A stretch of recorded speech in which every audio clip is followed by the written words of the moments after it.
নমস্কার, আপনারা দেখছেন পিডিপি পাবলিক জোন। আজকের মুখ্য সংবাদ: মার্কিন প্রেসিডেন্ট ডোনাল্ড ট্রাম্পের শাসন পদ্ধতিকে অভূতপূর্ব বলে কটাক্ষ করলেন ভারতের বিদেশমন্ত্রী এস জয়শঙ্কর। শনিবার দিল্লির এক অনুষ্ঠানে বক্তব্য রাখতে গিয়ে তিনি বলেন, আমরা আগে কোনো মার্কিন প্রেসিডেন্টকে বিদেশ নীতি এত প্রকাশ্যে পরিচালনা করতে দেখিনি। জয়শঙ্করের মন্তব্য, ট্রাম্প নিজের দেশ হোক বা আন্তর্জাতিক মঞ্চ, তার কাজের ধরন একেবারেই প্রচলিত ধারা থেকে আলাদা। আমেরিকার প্রচলিত কূটনৈতিক রীতির সঙ্গে তার কোনো মিল নেই। বিদেশমন্ত্রীর মতে, ট্রাম্প শুল্ককে শুধু বাণিজ্য নয়, অবাণিজ্য ক্ষেত্রেও অস্ত্র হিসাবে ব্যবহার করছেন, যা আগে দেখা যায়নি। ভারতের উপর অতিরিক্ত শুল্ক চাপিয়েছে মার্কিন প্রশাসন। প্রেসিডেন্ট ডোনাল্ড ট্রাম্পের সিদ্ধান্তের পর ভারত আমেরিকা সম্পর্কের টানাপোড়েন শুরু হয়েছে। আর এই পরিস্থিতির মধ্যেই আমেরিকায় ডাক পরিষেবা বন্ধ রাখার সিদ্ধান্ত নিল নয়াদিল্লি। আগামী 25 আগস্ট থেকে এই পরিষেবা আপাতত বন্ধ রাখা হচ্ছে। ডাক দপ্তরের বিজ্ঞপ্তিতে জানানো হয়েছে, 25 আগস্ট থেকে আমেরিকায় পরিষেবা স্থগিত হচ্ছে। মার্কিন যুক্তরাষ্ট্রের কাস্টমসের নিয়ম বদলানোর জন্য এই সিদ্ধান্ত নেওয়া হয়েছে বলে জানিয়েছে দপ্তর।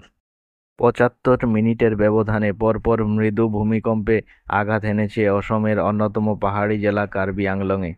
শনিবার 2.7 মাত্রার কম্পন অনুভূত হয়েছে সকাল 10টা 30 মিনিট 48 সেকেন্ডে এবং 3.2 মাত্রার দ্বিতীয় ভূমিকম্প হয়েছে সকাল 11টা 47 মিনিট 13 সেকেন্ডে। দুবার কম্পন হলেও কোনো হতাহত বা অন্যান্য ক্ষয়ক্ষতির খবর পাওয়া যায়নি। শনিবার বদরপুর থানার ওসি উত্তম অধিকারীর নেতৃত্বে পুলিশ দলের অভিযানে এলাকার মোকাম সংলগ্ন গোড়কাপনে পরিত্যক্ত ট্রাভেলার গাড়ি থেকে ইয়াবা ট্যাবলেট বাজেয়াপ্ত করে আটক করা হয় গাড়ির মালিক শামীম আহমেদ ওরফে সজু সহ আরও 3জনকে।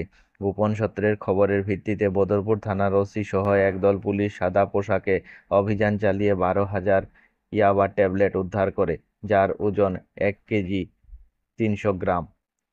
এর বাজার মূল্য 2 কোটি টাকা বলে জানা গিয়েছে। এদিকে বদরপুর থানায় এ নিয়ে একটি মামলা রুজু হয়।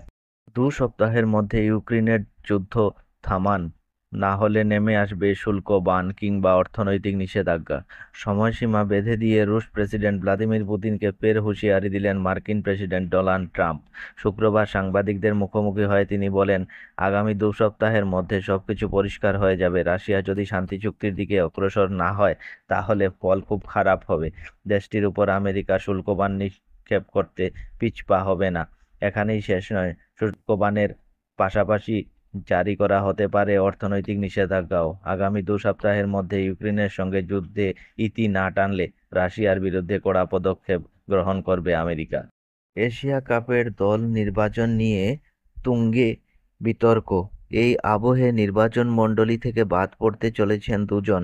শুক্রবার এর মর্মে আবেদনপত্র চাওয়াও শুরু করেছে বিসিসিআই। তারপরেই বিষয়টি প্রকাশ্যে এসেছে, শুরু হয়েছে জল্পনা। অন্যদিকে মহিলাদের জাতীয় নির্বাচক কমিটিতেও আনা হবে বদল। বৃহস্পতিবারই ভারতীয় দলের প্রধান নির্বাচক পদে অজিত আগরকরের মেয়াদ বাড়ানো হয়েছে। 2026 সালের জুন মাস পর্যন্ত মেয়াদ বাড়ানো হয়েছে আগরকরের। বোর্ডের সূত্রের খবর, আগরকর নির্বাচক প্রধান থাকাকালীন একের পর এক বড় টুর্নামেন্টে সাফল্য পেয়েছে দল। সেই কারণে পুরস্কার হিসাবে আরও 1 বছরের মেয়াদ বাড়ানো হয়েছে ভারতীয় প্রাক্তন অলরাউন্ডারের। তবে বাদ যাচ্ছেন তারই 2 সতীর্থ। খবর আজকের মতো এখানেই শেষ হলো।